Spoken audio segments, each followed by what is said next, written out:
Hi, welcome to this week's video. Today I want to chat to you about how you can increase sales using your existing customers. Now that might sound a little bit, well, I've got these existing customers and of course they're going to buy from me, but not a lot of people in business actually harvest this jewel, this gem. We all are looking at constantly striving to reach new customers and new clients all the time. And a lot of the times we forget about those people who we've already served. In fact, a lot of them, they're just waiting for us to serve them and they want more from us. And we're ignoring that. So I want to chat to you about that today because I think it's a huge area that a lot of businesses are missing out on. And today I just want to use examples of businesses that I encountered on my recent trip to Scotland on my holidays to my family. And it was really quite apparent that they are missing so much money and so many sales by neglecting the simple things in business. But I'll go through that as I go through each point. The first one I want to talk about is something that all businesses should be focusing on 24/7, and that is customer service. If you're in business, you're in a customer service role. You must provide excellent customer service from the minute they walk through your door, now whether that's an online door or whether it is a physical retail door, etc. You need to provide the best customer service that is possible. And I mean, it's got to be spotless. The process has to be clear, and you need to guide your customers down a path. A lot of the times online, we talk about online businesses, we talk about funnels, we talk about directing customers into pages. The pages have to be clear, they have to be direct, you have to tell them what you're selling and who you are, what you do, and how you can provide for them. If you're in retail, however, this is probably a better example to give you as a comparison for online services, because you've all experienced this when you've gone to a place of business. So say it was for an example, a restaurant. Okay, so I've got one in mind which I visited during my trip to Scotland. Now this place was in a tourist area, so it was packed, it was mobbed, the weather was fantastic, it was an extremely busy day. They had people coming and going all the time. Now, from the moment we walked into that establishment, it was clear that they hadn't been keeping up with the cleanliness of the facilities. They hadn't been cleaning the tables, the floor was dirty, the tables had rubbish on them. We were told to wait at the door. There was a sign just telling us to wait. There was nobody approaching there was nobody standing there to greet us. And when somebody did come to greet us, we actually thought they were one of the customers. They were dressed shabbily. In fact, I think he was actually the owner. He was really poorly dressed. He kind of spoke to us as if, yeah, wait a wee minute, as if we weren't really that important. It was, yeah, you could just sit there. And I actually said, well, I want to sit over there in that corner. I don't want to sit there. I want that choice. That table over there looks cleaner. Thanks very much. And when he cleaned the table, he cleaned it with his hand. He took crumbs off the table with his hand. It's not very clean at all. It just made us want to walk out. But to be honest with you, it was a very warm day and we just wanted to sit down and have a drink. And we only had a limited time to do that. So we just sat there and we waited to be served. When we were served, the waitress was very lovely. She was very well dressed. She was very well spoken. And then when she served us the product, we'd asked some for decaf tea and some not for decaf tea. And when it came, it wasn't clear which one was decaf, which wasn't. She never said anything. Some of the items didn't even come with plates. They'd been stacked up on one plate, so not everybody got a plate, not everybody got cutlery, nobody got serviettes. It was all very rushed, shabby, and ill thought of. And then, as you do, you go to the restrooms, you go to the bathroom, maybe when you're leaving or any process during your rest time in that eating facility, and it wasn't clean. And you're thinking, well, the staff are using this toilet, they're serving up food. What sort of germs are going around here? And they're cleaning tables with their hands. So this may be a retail or an eatery example for you, but this is basic customer service that anyone can provide in any business.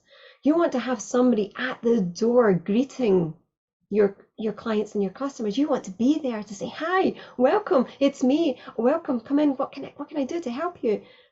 You want to give them options. You want to be able to say, where do you want to sit? What do you want from me? How can I help you today? Where's the menu here? This is what I've got. This is what you can choose from. You want to keep everything clean and tidy. So you want things very spick and span. So if you've got a website, you want something that's really sharp, clean, and easy to go to. You want to be able to make sure that they can get to your privacy policies, your disclaimers, and all those things that are really important, legally to have on your site. You need to make sure that they know who you are and they're happy with knowing who you are. It's simple things like giving them the notice, giving them as much information as you possibly can without flooding their brains. But it's just keeping things nice and clean and concise. So customer service, always having a reach out point for people to come and get in contact with you. It's so, so important, so important.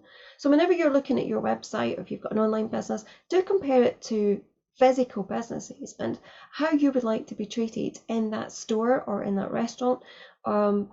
Just think about it. How would you like to be treated? And then take that and put it into your online business. Okay, so that's number one, customer service, keep it spotless. Number two is if you put something out there that it's going to happen, okay? Like, yeah, this is going to happen in a few months' time. I'm really excited about it. And you're growing your email list. This is online. So you're growing your email list, you're growing your social media followers. Give them something to purchase in the meantime.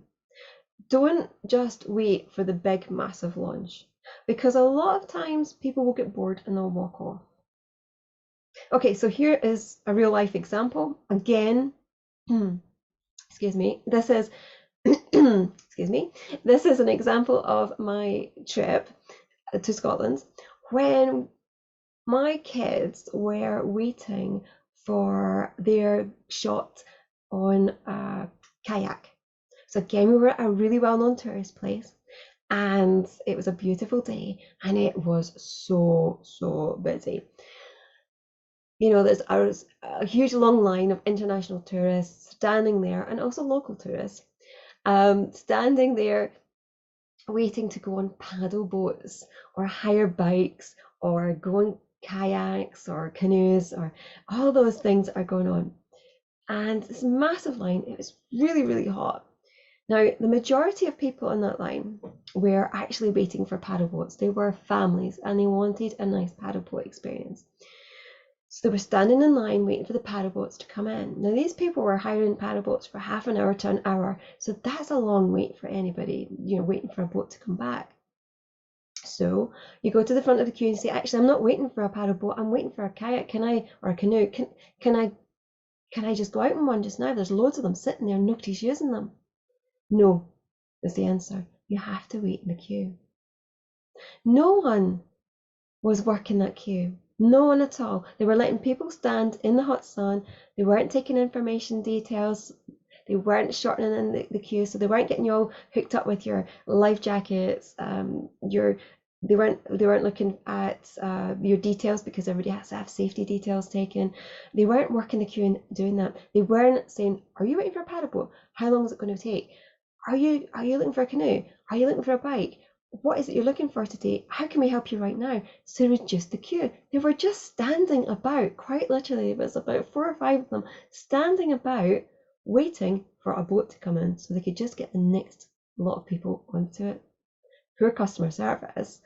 They were missing really good tricks because while people were standing in the queue, you can imagine if you had to wait in a queue that length of time and it was really hot and nobody was serving you and it didn't like that it was moving very quickly.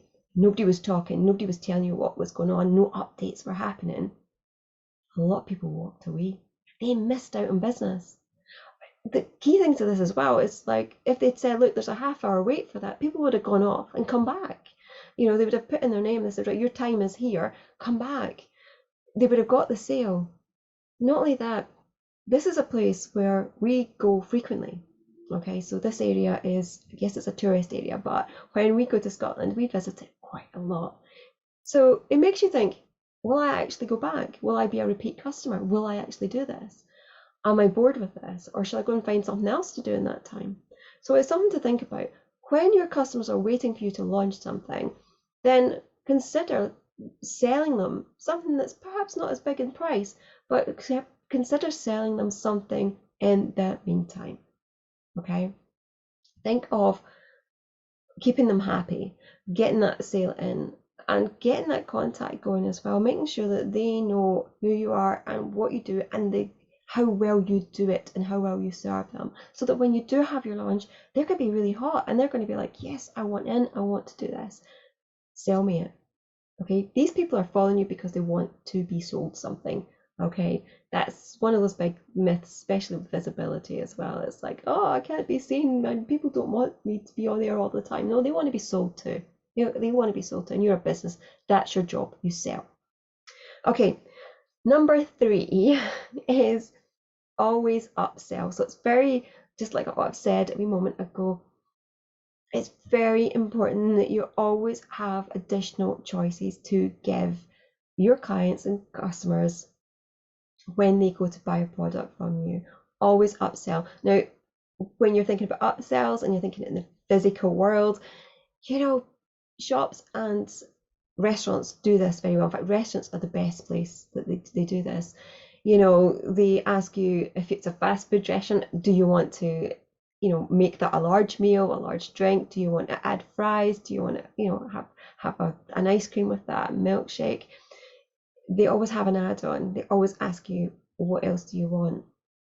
And if you go into a restaurant, again, they'll maybe package some deals sometimes. So they'll say, well, you can have 2 courses for this amount of money, and then you can also have this as an extra for this amount of money.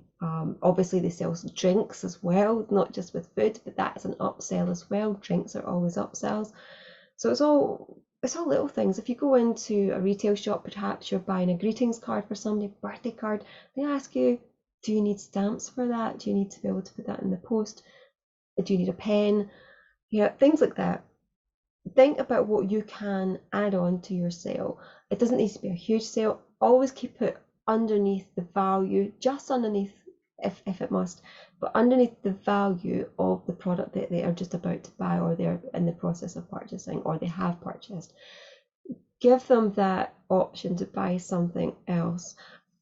And I know it doesn't, you might say, well, they bought the big product. What's the difference? The difference is your turnover, for one, but also you're giving them more value. They feel that they're getting more value. If you turn around and say, well, for an extra, I know, couple of quid, you can get a bigger meal, for combining these 2 meals, these 2 courses together, we'll give you a discount of this. People feel that they're getting value. They feel that they're getting more for the money, and they appreciate that, because everybody loves a bargain, right? Yeah, no matter what, they love a bargain. So try this. Try an upsell if you have an online business. It's not hard to do. It could be anything from, a short course that you do. It could be access, maybe a 6-month access to a group, 3 to 6 month access to a group that's normally paid, or you could give them sell them an ebook. There's a lot of different things that you can do. So have a think about that. And if you are in the retail business and you're not doing upsells, then really think about that as well, because the more you can add on to that sale, the more you're providing for your customers. So your customers want to be sold to, they want that service, they've come to you to get it. So the more you serve them, the more likely they will be to return and buy from you again. So think about that. So again, these are ways, only 3 ways that you can sell to existing customers that a lot of people don't think about. And by not doing it, not only are you missing out on sales, but you could also be putting your current customers or potential customers, ones that are waiting for you, off, and they might just go off and buy from somebody else. So if you don't have your customer service spick span and spotless and in place, they're not going to like that. It's going to be uneasy. They're going to say, who is this person? They're not very professional. Then you've got to think about, while they're waiting for something to be produced or to be received, then think about what else you can be doing with them. What are you going to be chatting to them about? How are you going to keep in contact with them? How are you going to keep them happy and a hot customer? Can you sell to them? And again, can you upsell to them? So have a look at those things. And I shall see you in the next video. Take care now.